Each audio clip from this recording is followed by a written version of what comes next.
এই সুযোগটা, এই যে নির্বাচনের সুযোগটা, এটা কিন্তু কোনো এক্সপেরিমেন্ট অথবা এক্সপেরিয়েন্সের সুযোগ না। কিন্তু আগামী যে সময়টা আসছে, এটা কিন্তু একটা পরিবর্তনের সুযোগ। আমরা যদি এইবার দেশটাকে পরিবর্তন করতে পারি তাহলে আমরা এগিয়ে যাব। স্বৈরাচারের বিরুদ্ধে আন্দোলন, এই আন্দোলনে প্রবাস থেকে বহু প্রবাসী বিভিন্নভাবে সহযোগিতা করেছেন। এই আন্দোলন সফলতার পিছনে প্রবাসীদের একটি বিশাল ভূমিকা রয়েছে। কাজেই প্রবাসীদের অবদানকে কোনোভাবে আমরা খাটো করে দেখতে পারি না। কিন্তু আপনাদের সামনে আমি যেই পরিকল্পনাগুলো তুলে ধরেছি, আমাদেরকে আগে কাজ শুরু করতে হবে।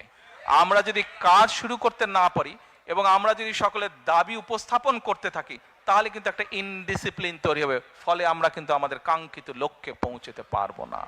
এই আগামী নির্বাচন কিন্তু কোনো এক্সপেরিয়েন্সের বিষয় না, এক্সপেরিমেন্টের বিষয় না। এই সুযোগটা আমাদের কাজে লাগাতে হবে, এইটিকে সদ্ব্যবহার করতে হবে।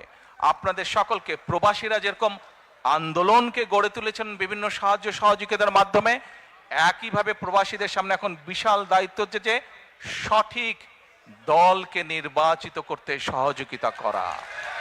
যেই দল সঠিক পরিকল্পনা নিয়ে আগামী দিনে দেশকে গড়ে তুলতে সক্ষম হবে, যেই দল আগামী দিনে সঠিকভাবে বাংলাদেশকে সামনে নিয়ে যেতে হবে।